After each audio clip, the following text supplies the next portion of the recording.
ಯಾವ ರಾಶಿಗೆ ಯಾವ ಬಣ್ಣ ಅದೃಷ್ಟ? ನಿಮ್ಮ ರಾಶಿಯ ಶುಭ ಬಣ್ಣ ಯಾವುದು? ಜೀವನದಲ್ಲಿ ಯಶಸ್ಸು ತರುವ ಬಣ್ಣಗಳು.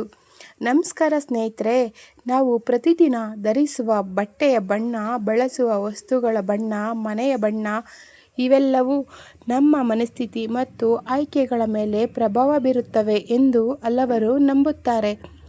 ಜ್ಯೋತಿಷ್ಯ ಸಂಪ್ರದಾಯದಲ್ಲಿ ಪ್ರತಿಯೊಂದು ರಾಶಿಗೂ ಕೆಲವು ಶುಭ ಬಣ್ಣಗಳನ್ನು ಹೇಳಲಾಗಿದೆ. ಹಾಗಾದರೆ ನಿಮ್ಮ ರಾಶಿಯ ಶುಭ ಬಣ್ಣ ಯಾವುದು? ಯಾವ ಬಣ್ಣವನ್ನು ಹೆಚ್ಚು ಬಳಸಿದರೆ ಶುಭ ಎಂದು ನಂಬಲಾಗುತ್ತದೆ? ಈ ವಿಡಿಯೋದಲ್ಲಿ 12 ರಾಶಿಗಳ ಶುಭ ಬಣ್ಣಗಳನ್ನು ಒಂದೊಂದಾಗಿ ತಿಳಿದುಕೊಳ್ಳೋಣ. ಮೊದಲನೇದಾಗಿ ಮೇಷರಾಶಿ. ಮೇಷರಾಶಿ ಅಧಿಪತಿ ಮಂಗಳ. ಮೇಷರಾಶಿಯವರಿಗೆ ಕೆಂಪು, ಕಿತ್ತಳೆ ಮತ್ತು ಮೆರೂನ್ ಬಣ್ಣಗಳನ್ನು ಶುಭವೆಂದು ಪರಿಗಣಿಸಲಾಗುತ್ತದೆ. ಈ ಬಣ್ಣಗಳು ಧೈರ್ಯ, ಆತ್ಮವಿಶ್ವಾಸ ಮತ್ತು ಉತ್ಸಾಹವನ್ನು ಪ್ರತಿನಿಧಿಸುತ್ತವೆ ಎಂದು ನಂಬಲಾಗಿದೆ. ಎರಡನೇದಾಗಿ ವೃಷಭ ರಾಶಿ. ವೃಷಭ ರಾಶಿಯ ಅಧಿಪತಿ ಚಕ್ರ. ಬಿಳಿ, ಗುಲಾಬಿ ಮತ್ತು ಹಸಿರು ಬಣ್ಣ ಶುಭ. ಇವು ಶಾಂತಿ ಮತ್ತು ಪ್ರೀತಿ, ಸಮೃದ್ಧಿಯನ್ನು ಸೂಚಿಸುತ್ತವೆ ಎಂದು ಹೇಳಲಾಗುತ್ತದೆ.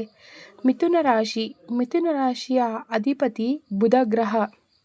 ಹಸಿರು, ತಿಳಿ, ಹಳದಿ ಬಣ್ಣಗಳು ಶುಭ. ಇವು ಬುದ್ಧಿವಂತಿಕೆ ಮತ್ತು ಉತ್ತಮ ಸಂವಹನವನ್ನು ಪ್ರತಿನಿಧಿಸುತ್ತವೆ ಎಂದು ನಂಬಲಾಗುತ್ತದೆ. ಕಟಕ ರಾಶಿ. ಕಟಕ ರಾಶಿಯವರ ಅಧಿಪತಿ ಚಂದ್ರ. ಚಂದ್ರನಿಗೆ ಬಿಳಿ, ಬೆಳ್ಳಿ ಬಣ್ಣ, ಕ್ರೀಮ್ ಬಣ್ಣಗಳು ಶುಭ. ಮನಸ್ಸಿಗೆ ಶಾಂತಿ ಮತ್ತು ನೆಮ್ಮದಿ ನೀಡುವ ಬಣ್ಣಗಳೆಂದು ಪರಿಗಣಿಸಲಾಗುತ್ತದೆ. ಸಿಂಹ ರಾಶಿ. ಸಿಂಹ ರಾಶಿಯವರ ಅಧಿಪತಿ ಸೂರ್ಯ. ಚಿನ್ನದ ಬಣ್ಣ, ಕಿತ್ತಳೆ, ಕೆಂಪು ಶುಭ, ನಾಯಕತ್ವ ಮತ್ತು ಆತ್ಮವಿಶ್ವಾಸದ ಸಂಕೇತವೆಂದು ಹೇಳಲಾಗುತ್ತದೆ. ಕನ್ಯಾ ರಾಶಿ. ಕನ್ಯಾ ರಾಶಿಯವರ ಅಧಿಪತಿ ಬುಧ. ಹಸಿರು ಮತ್ತು ತಿಳಿ ಕಂದು ಬಣ್ಣಗಳು ಶುಭ. ತುಲಾ ರಾಶಿ. ತುಲಾ ರಾಶಿಯವರ ಅಧಿಪತಿ ಶುಕ್ರ. ಶುಕ್ರನು ತುಂಬ ಒಳ್ಳೆಯ ಸ್ಥಾನದಲ್ಲಿದ್ದಾನೆ. ಗುಲಾಬಿ, ಬಿಳಿ ಮತ್ತು ಆಕಾಶ ನೀಲಿ ಬಣ್ಣಗಳು ಶುಭ. ವೃಶ್ಚಿಕ ರಾಶಿ. ವೃಶ್ಚಿಕ ರಾಶಿಯವರ ಅಧಿಪತಿ ಮಂಗಳ. ಕೆಂಪು, ಮೆರೂನ್ ಮತ್ತು ಗಾಢ ಕೆಂಪು ಬಣ್ಣಗಳು ಶುಭ. ಧನು ರಾಶಿ. ಧನು ರಾಶಿಯವರ ಅಧಿಪತಿ ಗುರು. ಗುರು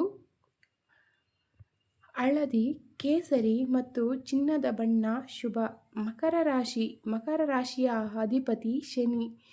ನೀಲಿ, ಕಪ್ಪು ಮತ್ತು ಬೂದು ಬಣ್ಣಗಳು ಶುಭ. ಕುಂಭರಾಶಿ. ಕುಂಭರಾಶಿಯವರ ಅಧಿಪತಿ ಶನಿ.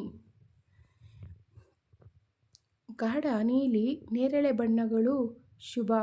ಮೀನರಾಶಿ ಅಧಿಪತಿ ಗುರು. ಮೀನರಾಶಿಯವರ ಅಧಿಪತಿ ಗುರು. ಹಳದಿ, ತಿಳಿ ನೀಲಿ ಮತ್ತು ಸಮುದ್ರ ಹಸಿರು ಬಣ್ಣಗಳು ಶುಭ. ಸ್ನೇಹಿತರೆ, ಇವು ಜ್ಯೋತಿಷ್ಯ ಸಂಪ್ರದಾಯದಲ್ಲಿ ಹೇಳಲಾಗುವ ಶುಭ ಬಣ್ಣಗಳು. ಜೀವನದಲ್ಲಿ ಯಶಸ್ಸಿಗೆ ಪರಿಶ್ರಮ, ಉತ್ತಮ ನಿರ್ಧಾರಗಳು ಮತ್ತು ನಿರಂತರ ಪ್ರಯತ್ನವೇ ಮುಖ್ಯ. ನೀವು ಬಯಸಿದರೆ ನಿಮ್ಮ ರಾಶಿಯ ಶುಭ ಬಣ್ಣಗಳನ್ನು ನಿಮ್ಮ ಉಡುಪು ಅಥವಾ ಸುತ್ತಮುತ್ತಲಿನ ವಸ್ತುಗಳಲ್ಲಿ ಬಳಸಬಹುದು ಎಂಬ ನಂಬಿಕೆ ಇದೆ. ನಿಮ್ಮ ರಾಶಿ ಯಾವುದು? ಕಮೆಂಟ್ನಲ್ಲಿ ತಿಳಿಸಿ. ವಿಡಿಯೋ ಇಷ್ಟವಾದರೆ ಲೈಕ್ ಮಾಡಿ, ಶೇರ್ ಮಾಡಿ, ನಿಮ್ಮ ಸ್ನೇಹಿತರೊಂದಿಗೆ ಹಂಚಿಕೊಳ್ಳಿ ಮತ್ತು ಇಂತಹ ಮತ್ತಷ್ಟು ಆಧ್ಯಾತ್ಮಿಕ, ಧಾರ್ಮಿಕ ಮಾಹಿತಿಗಾಗಿ ನಮ್ಮ ಶಿವಲೋಕ ಚಾನಲನ್ನು ಸಬ್ಸ್ಕ್ರೈಬ್ ಮಾಡೋದನ್ನು ಮರಿಬೇಡಿ. ತುಂಬ ಹೃದಯದ ಧನ್ಯವಾದಗಳು.